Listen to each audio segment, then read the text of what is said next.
Hi, everybody, and welcome to SEDScast. It's your host, Owen Marr. Joining me today as co-host is Riley Schnee, and our guest today is Moriba Jah. So Moriba is the associate professor of aerospace engineering and engineering mechanics at the University of Texas at Austin. He's also the holder of the Miss Hurley DeShiel Henderson Centennial Fellowship in Engineering, and that's a mouthful, but you got a lot of cool titles because you're a pretty cool person and you've done a lot. So we're excited to talk through your sort of areas and research and such. I guess the first thing we should probably have you do is just explain who you are and kind of what you do in the space area.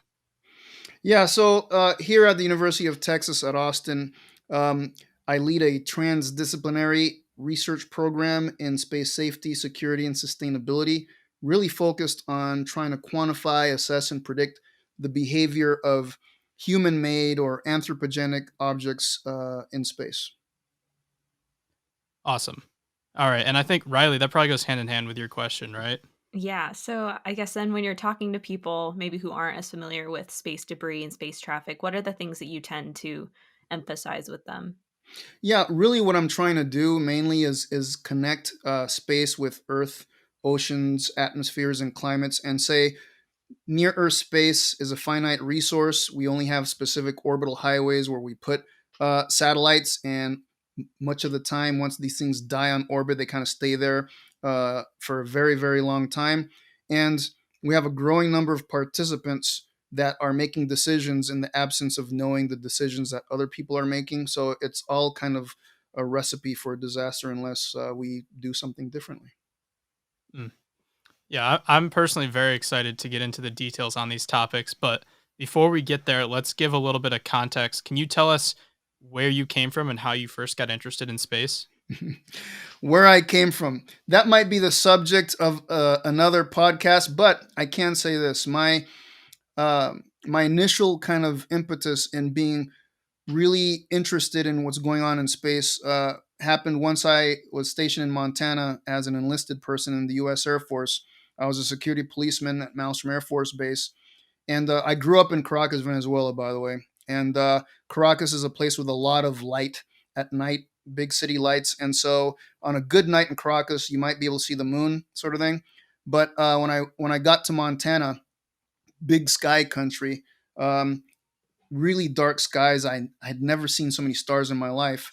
And so one of the things that I also was able to see were dots going across the sky that weren't meteors, they weren't planes, and turns out these things were satellites and things that humans had put into Earth orbit. And I think that really crystallized my curiosity, and I said, I want to know more about that. Sure. And from, being at the Air Force, what was your path to getting your PhD and eventually becoming a professor? Yeah, so basically, I had a bit of hard knocks going on there. I decided to leave the Air Force after 4 years of service. I had enough. I wanted to become an officer, but for a variety of reasons, that didn't happen for me. So I decided to get out, maybe go to college. But yeah, I went to Daytona Beach to go to Embry-Riddle there, and I had a really rough time. Man, I working two jobs. Nobody wanted to hire me for anything except being a cop because that's what I did in the service. And here I am wanting to study aerospace engineering and just not being able to make that happen. Um, I mean, it was pretty rough for me for a while. Ended up um, even eating out of a dumpster for several months because I didn't have enough money for food and stuff. And I had a soul searching set of years and emerged from that like the phoenix, and ended up going to Embry Riddle Aeronautical University in Arizona as a non-traditional student and to study aerospace engineering. And my academic advisor, he said, "Why are you trying to study this stuff, man? You're a cop. You should like study industrial engineering, security or something like that. Like you're a security guard. Like engineering is not for you. He did the typical Yoda thing. You're too old to begin the training kind of thing. And I just stuck with it, man. Yeah, I was old and but I was committed to learning more about stuff on orbit. So the rest is kind of history. Wow. That's That's really very crazy. inspiring. And yeah, the fact that you were able to push through and like kind of ignore what people are saying and be able to be where you are now is awesome. Um, what did you do when you were doing it? So eventually you made your way to Boulder. What did you do for your PhD thesis? Yeah, so my thesis was it was Marr's aerobraking state estimation from inertial unit data. And so what I wanted to do is, having worked some aerobraking missions with JPL, because I got my master's at CU Boulder, and then I got offered a full time position at JPL. And even though I passed my qualifying exams to be a PhD candidate, um, you know, basically they said, listen, jobs at JPL don't come by every day, so take it or leave it. And I said, well, okay, I'll take the job with the caveat that I want to finish the PhD. And what JPL did is, during Mars Odyssey, because Mars Odyssey was built by Lockheed in Littleton, I was able to do my spacecraft navigator job for Odyssey from Littleton Mm, during the night, and then during the day, I was at CU trying to finish up my course requirements for the PhD. wow. And so, you're talking about this as aerobraking and stuff of that sort. What turned you on to the stuff you're doing now with orbits and orbital, Yeah, space yeah. So, traffic? so, so here's the thing, right? It's like I am really a truth seeker. And what I mean by that is, give me a set of data that are incomplete, that are biased or corrupt, say that there's something hidden there, find it, and I want to go find it. In general, that's my drive. When it comes to stuff in space, astrodynamics was the passion. And basically, astrodynamics is the science that studies motion of stuff in space.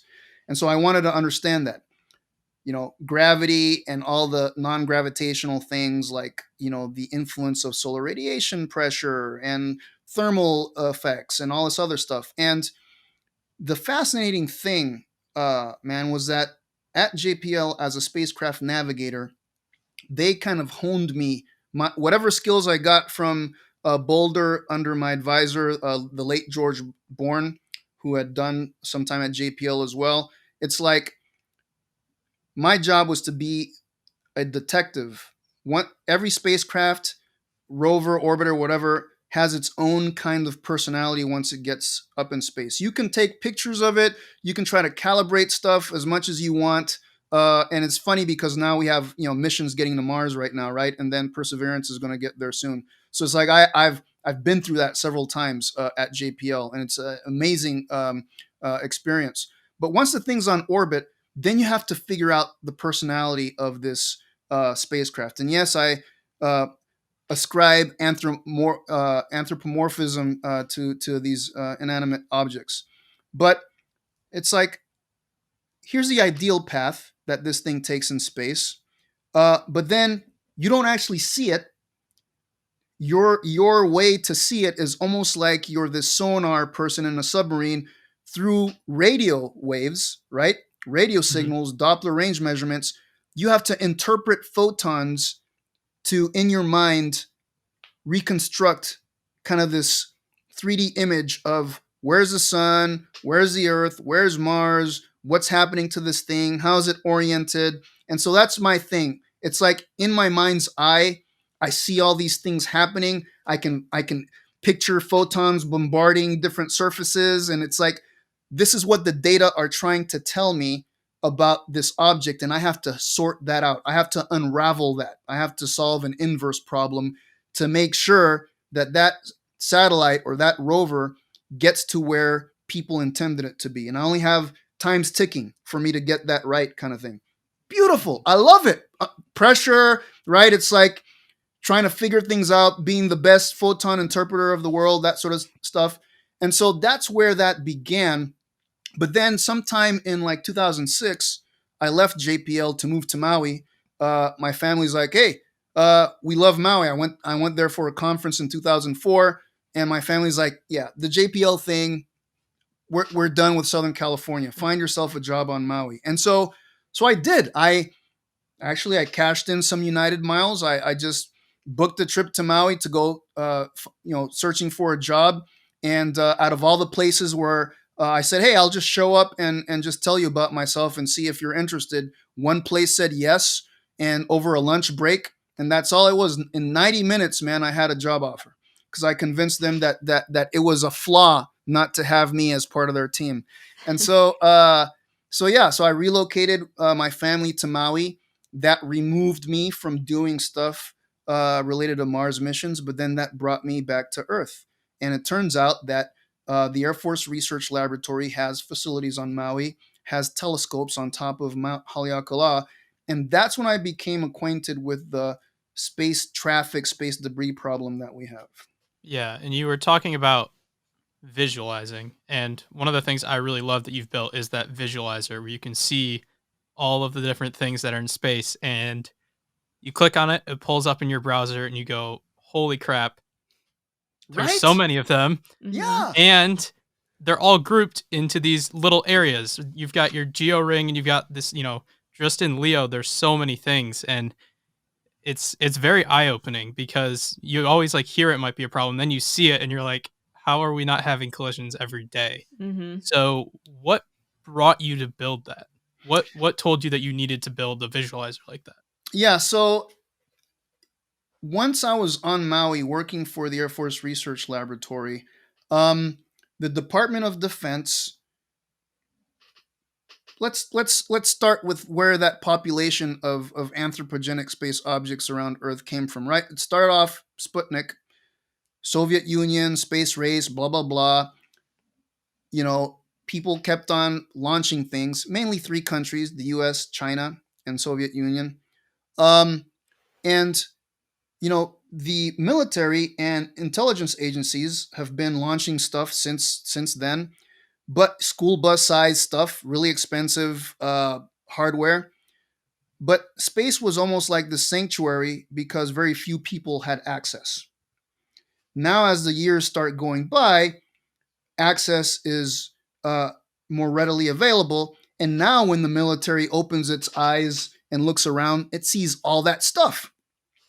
So part of my job with the Air Force Research Lab was indications and warnings of threats. Basically, understand this anthropogenic space object population. What kind of damage can any of these things do to assets that the U.S. government owns? And when I was a cop in the military, I had to, in order for me to say that's a threat, three things had to coexist: intent, opportunity, and capability of somebody or something to do harm. So the opportunity and capability, those are the easier things to know because those are easier to measure. And so one of the things that I tell my students is if you want to know something, you have to measure it. Measuring capability, challenging. Measuring opportunity, easier. Measure intent. Where do I get one of those sensors? You don't find one out there, right? So very complicated, very difficult. And um, as I was studying this problem to try to help the US government, it was like, wow, but at the same time, we've been polluting, near Earth space. And living on Maui, I saw a huge uh, ecological unsustainability. It's like, wow, this is a small island. You'd think very progressive in terms of recycling. No, no, no, no, no. Recycling on Maui, horrible. Um, Landfills, horrible. The hotel industry, maximizing single-use plastics. Man, it's like you can't walk around Maui without having a plastic bottle or something. It's like it tore me up. And so I started making a link between this ecological unsustainability, how certain indigenous people actually thrived on sustainability, and how those people understand their roles as being custodians and stewards of life versus owners of stuff. And coupled with like a trip to Alaska, man, I had an inner shift, and it's like, I need to become a space environmentalist. And so once I left the government to try this academic thing out, it turns out most of my funding comes from the Department of Defense, so they kind of think that I know a few things about this, and they agree. It was like, look, we can't get to a safe, secure, and sustainable space environment unless we're transparent, unless we can make things more predictable, and unless we can develop a body of evidence that could be used to hold people accountable for their behaviors in space. And so AstriaGraph, what you see in the visualization, that's just the front end, because underneath that, it's a multi-source knowledge graph database that is trying to take massive quantities of disparate sources of information to link these to discover what could otherwise be hidden causal relationships amongst the participants and constituents of the space domain. So you're talking about this unsustainable sort of thing happening in space. Was it just that in the past we've just been dumping spacecraft without plans to like deorbit them, or how did this get to be such a problem? Aha. So here, let's use COVID and the current pandemic because that's a thing. We keep on talking about flattening the curve, right? And the reason why we can't seem to be flattening curves is because people are not necessarily complying with what the science says. They're not social distancing, they're not masking, and so on and so forth. The biggest contributor to the growth of debris in space is lack of compliance with debris mitigation guidelines that experts around the globe, the scientists have said, hey, here's this checklist. If you do these things, it'll help flatten the curve. If everybody does this stuff, all our models say the curve will flatten out and might even start reducing a little bit. But there's a big lack of compliance with following those guidelines. So the thing is, how do you incentivize that compliance? Here's how it doesn't happen. It doesn't happen just by going up to people and saying, pretty please with sugar on top, could you just do this? That's not going to happen. And the guidelines, they're loosely interpretable. They're not necessarily law, they're guidelines and that sort of thing. They're recommendations. They're would be nice if you did blah, blah, blah. Okay? So my approach to this is I'm not going to stop talking to the companies and governments. I'll keep on talking to them, but I'm going to do an and. I like being an and person, not an or person. So I'm going to do that. And I'm going to independently measure all this stuff and have a very public facing website. And I'm going to tell humanity this is what's happening. And I'm going to make it hard for regular human beings to not know that this is happening. So that's my approach. Mm-hmm. Beyond like the public not knowing about this being an issue, what can they do once they know? Is it a matter of So here's what I think, right? The easiest thing is investing in spreading that awareness.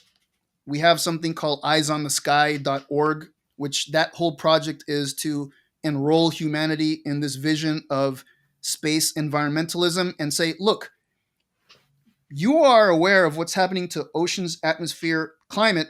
There's an and there, and space.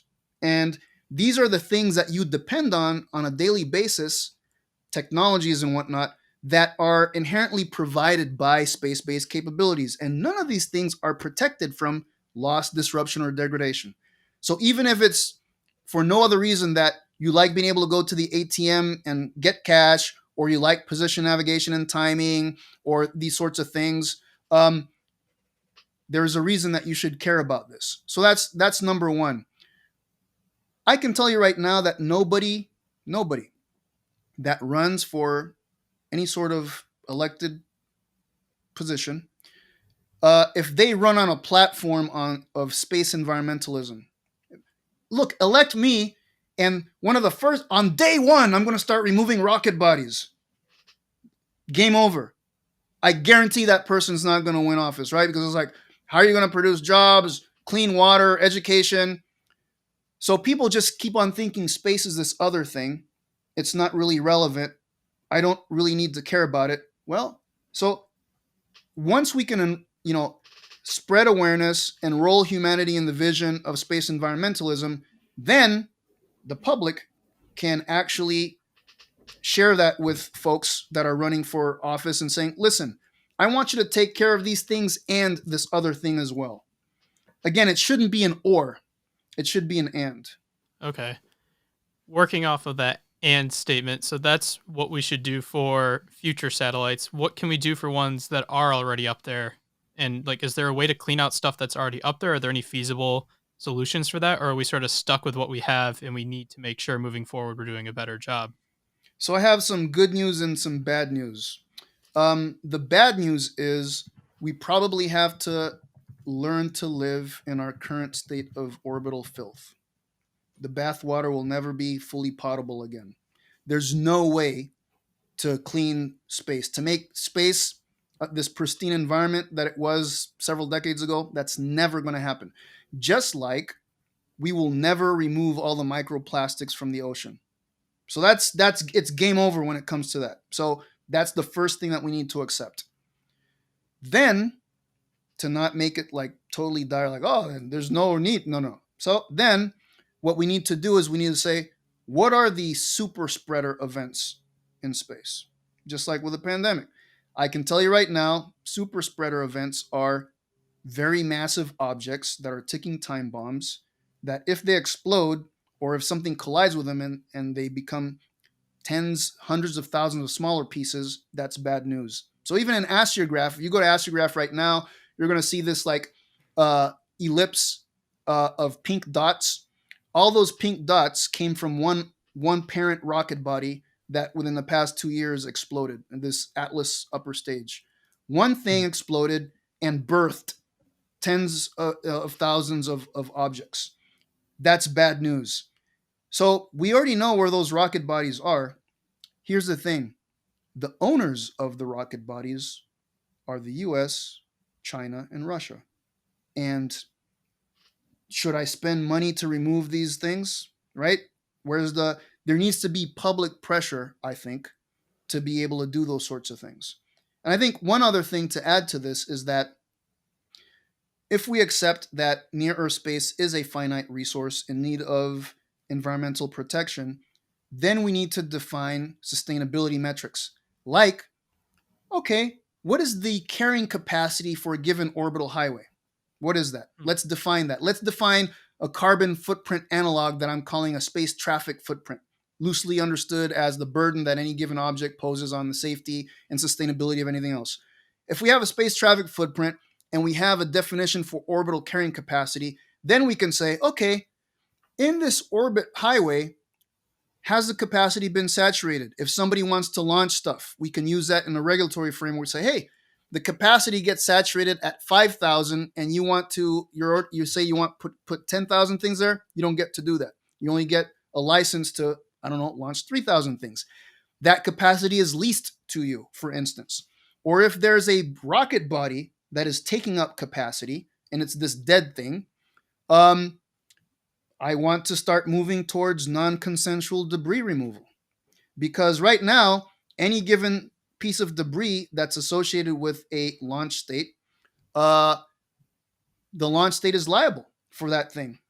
Launch state is defined by the UN treaty as the country, the state where the thing was launched, the territory or facility from where it was launched, or the state that procured the launch. Those are the three definitions, right? So it's like, if that piece of junk is, some Chinese rocket bodies, say, the US can't just go and get that out.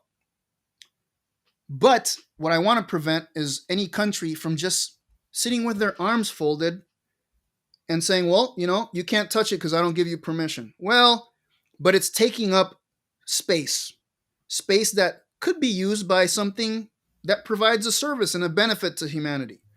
So just like private citizens can't just go to a car on the side of the road that might be in the way and just move it, we need to kind of have a tow truck system, some third party that we could say, okay, this thing is taking up capacity. We gave this launching state this much time to remove it. Because they didn't do that, now they've forfeited this blah, blah, blah. Now we're going to use this tow truck kind of thing to remove it. And maybe there's a tax that these people need to pay because they didn't get rid of their piece of junk that was taking up capacity. That's the direction that we need to head into, in my opinion. Do these newer constellations like Starlink or Kuiper have some sort of compliance to, either deorbit themselves or move into an orbit that's a little less crowded? How do you feel about the new constellations that are, thousands of satellites? Yeah, so I mean, I've had conversations with folks both at SpaceX, Kuiper, and others, and in general, people want to do the right thing, but people are going to do the legal thing. And if the right thing is beyond what the legal thing is, there's not a whole lot of incentive to go beyond that. Okay. So when it comes to debris mitigation, yeah, the FCC, for instance, that's part of the licensing process.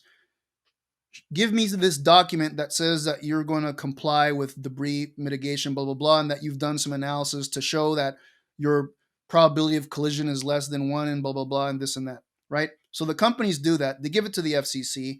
The FCC has this International Satellite Division Bureau with just a handful of people that are under-resourced, understaffed. There's no way that they can do independent analysis to be the checks and balances to verify and validate this analysis. So by and large, it's like, okay, when I read this thing, how grossly inaccurate does this look like or whatever? And it's just a plan, right?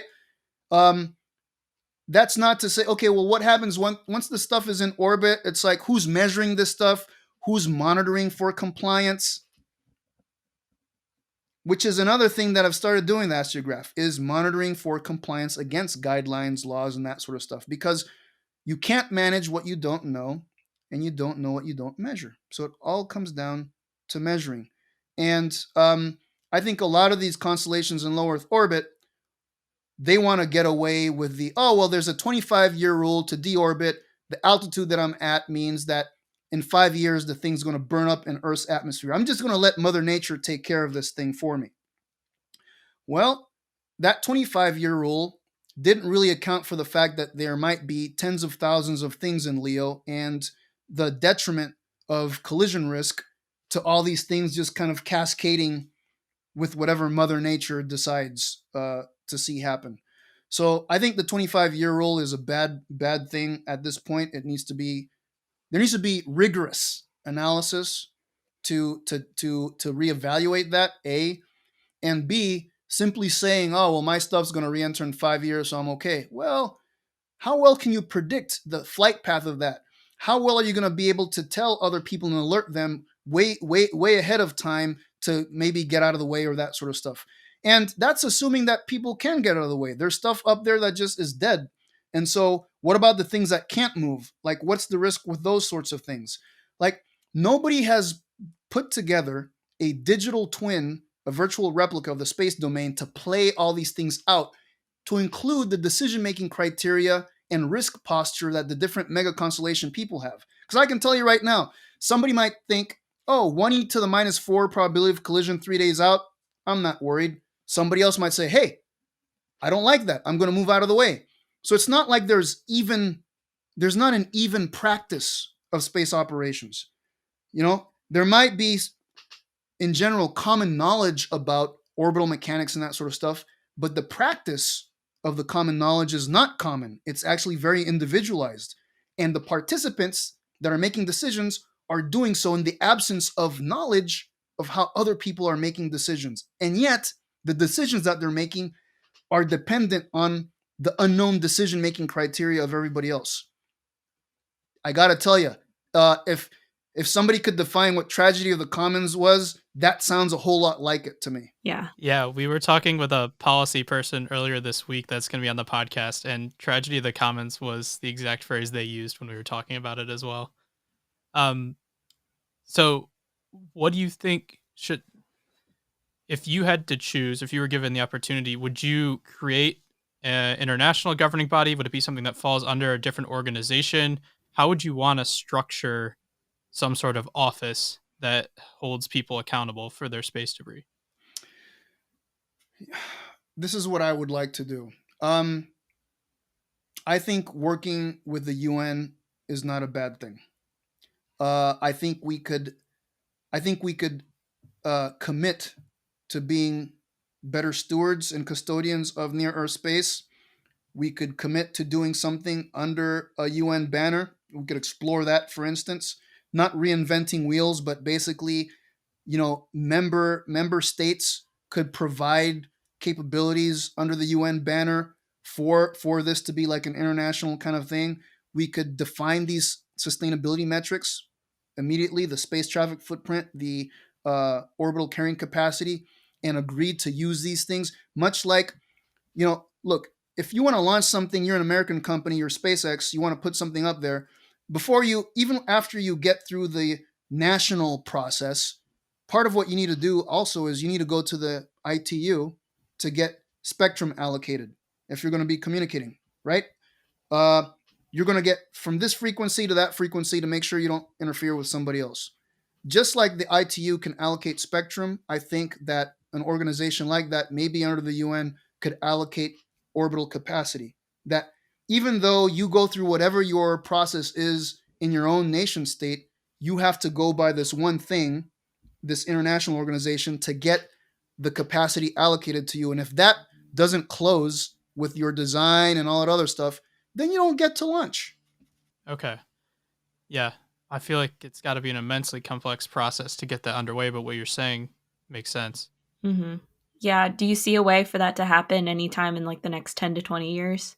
I do. And I think the best way for it to happen is making the behavior and the consequences, intended and unintended consequences of our behavior in space, very public. Then Mm-hmm. it's going to look. I mean, one of the things that I started doing is I grabbed the whole of the United Nations has a treaty on registering space objects, right? And basically it says, each nation state, each launch state needs to have its own domestic registry, and then as soon as is practicable, those are the words, as soon as is practicable, register with the UN. And I decided to scrape all the PDFs and all this other stuff that's on their websites, bring that into AstriaGraph, and actually start tracking what's the lag time. What's the lag time by country on actually submitting this? What does as soon as is practicable mean? I have to tell you, for some countries, it's years, man. The thing's been on orbit for years before they submit, send the fax in or whatever. My guess is that because it's very loosely interpreted, that's not very useful. Like, that's not helpful for you to register your object 5 years after the thing's been on orbit, or even, the thing's dead. And then you like, oh, well, here's, so I think we don't need new laws and new organizations. We need to make better use of the ones that are currently in place. But we need to have awareness of how people are interpreting stuff, how people are implementing things, who's compliant and who isn't, without prescribing any sort of judgment to that, good or evil. You just, hey, facts are you comply, you don't comply. I'd love to know why, right? Make that very public, and I think that will start illuminating what that path of harmony might look like. Okay. So you've done a lot of TED Talks, you do a lot of speaking engagements and such. What are the ways that you're helping to spread awareness, and what are the points, like the main points you're pushing across when you're talking to people, especially if they're not in the space industry and maybe don't think this is an issue?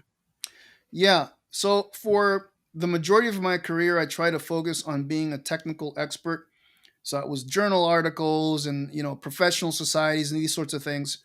And uh, I realized that it's a big, the space community, big echo chamber, self-leaking ice cream cone, lots of groupies, people that believe in the messianic movement of Elon Musk and want to, groupies of astronauts and stuff.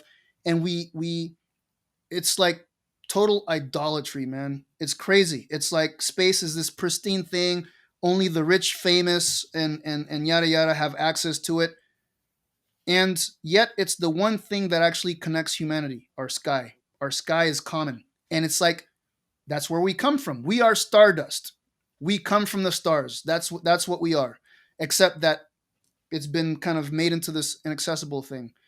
When I became a TED Fellow on their 10th anniversary of the Fellows, and I had my 5-minute TED Talk, I'm like, wow. I right now I'm getting close to 2 million views of that 5-minute talk. And man, I couldn't even get like 10,000 views of anything in my own space circle. And Right. so I realized humanity is not enrolled in the space vision. If I go to every space conference and I'm on stage and I'm talking to people, but I'm seeing the same faces, and I do one TED talk and I reach 2 million, I need to do more of that. And I realized I need to be a science communicator. I need to be a public figure and engage in public writing and normalize this and democratize it and let people know this is part of their heritage. And look, indigenous people have lived for tens of thousands of years with this idea of ecological sustainability. We need to learn from them and apply that to space and yada yada yada. So my uh, my evangelism is to basically talk to regular people, use terms that everybody can understand, um, as far away from the ivory tower and the elitist stuff that many space people hold on to, and say, you know what, this is not as mysterious as people might make you think, and you can understand this stuff, and this is actually, you should have a voice in what happens because part of your own livelihood depends on it. Yeah.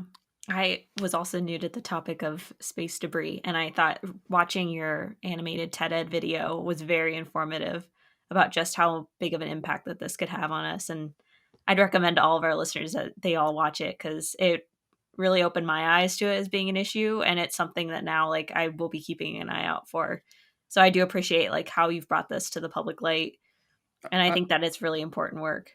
Well, I appreciate it. And I'll even say this, right? It's like one of the things that I do is a bi-monthly webcast called Space Cafe Moribus Vox Populi, which is in my background here. And yesterday was I did a session yesterday. The next one's going to be in April.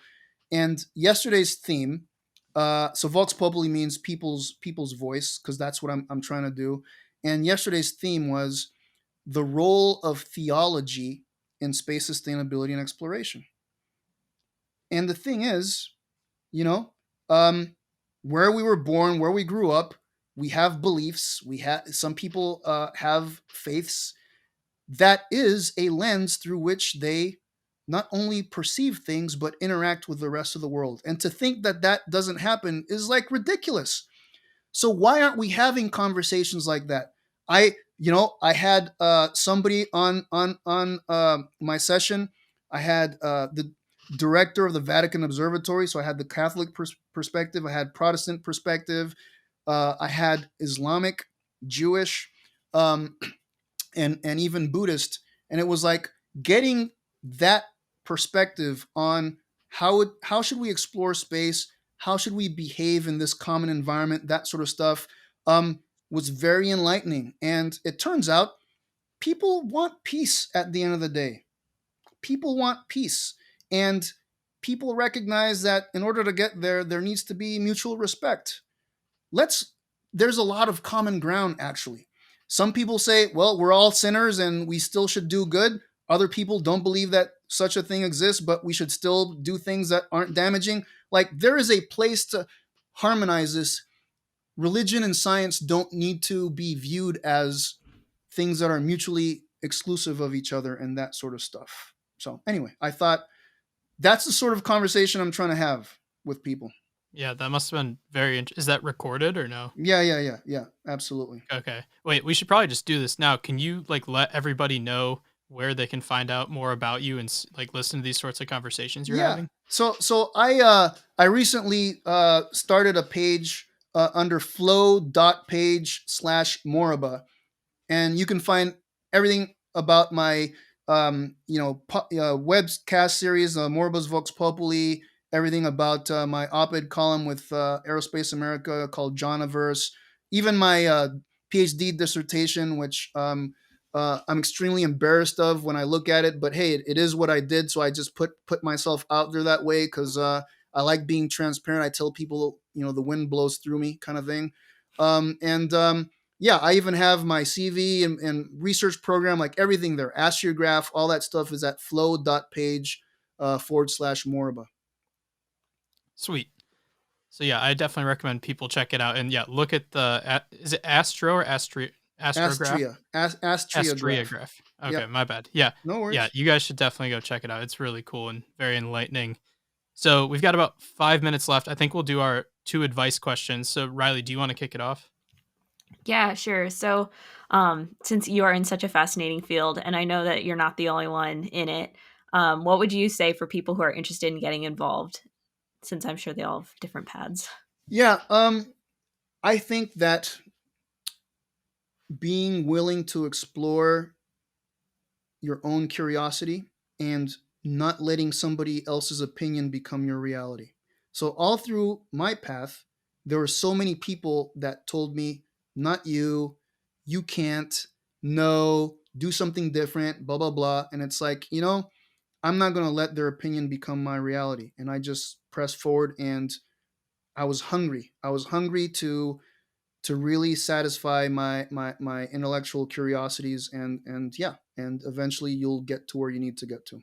Awesome. Great. Thanks. And the last question we usually ask is about advice for young people. And over half of our listeners are people in their 20s, all over the place, people in college, people working, people who knows what, everywhere, and even international. So with such like a broad young audience, what is your advice to young people?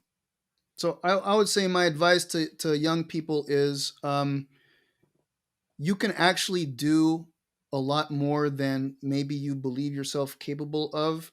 And um, I'm going to challenge you. I'm going to challenge you in the following ways. One, that you explore the hypothesis that all things are interconnected. That when you choose to act, that you do what you can to act from a place of compassion, because we need that, and to be courageous in all that you do. And I will say this: my definition of courage is the following: courage is the absence of paralysis in the presence of fear. Courage is the absence of paralysis in the presence of fear. I suffer from anxiety big time. I've gotten panic attacks, which I've kind of been able to regulate a bit with diet and exercise and these sorts of things. Um, I'm afraid a lot, but I don't let the fear stop me. I move with the fear. I move. The universe is dynamic. I'm not going to allow myself to be stopped by fear. I will not be paralyzed by it. So that is the challenge I set for myself. And to me, that's courage. Courage isn't being fearless, because what are you being courageous about? Courage is the absence of paralysis in the presence of fear. So I challenge you to be courageous. Wow, Thank you. that Thank you was for those very deep. words. I like the idea of challenging us. I think that's pretty cool. Hmm. So wrapping up, uh, social stuff. People can find you on Twitter, on LinkedIn. What are your handles for those sorts So of all things? of that is at flow.page Okay, /Morba. All that stuff, my LinkedIn, everything. Instagram, all that. Perfect. Is there anything we didn't talk about that you wanted to talk about, whether it be space traffic, debris? I know that I'm sure there's a ton, but is there anything really, really big that we missed? Um, I guess not really, except for the fact that this is all about connection. Really, at the end of the day, it's like, what is this all about? It's about connection. It's about, we are a species. We want to extend our expiration date as much as possible. We want peace. We want harmony. We want to be able to have a fulfilling life and be happy. But it's about connection, connection with people, connection with things, connection with other life or whatever. And it's like, that's the discussion that this needs to be about. Astrodynamics is cool. The space debris is important, but it's about human connectivity, and basically making people realize that that connection goes beyond what they see in the mirror. It also goes as far as the eye can see, literally and figuratively. Well, I think those are great words to close on. So, with that, we'll wrap it up. Thank you, Morba, for joining us. Thanks, Riley, for co hosting. and we'll sign off. Hope you guys enjoyed, and we will see you next time.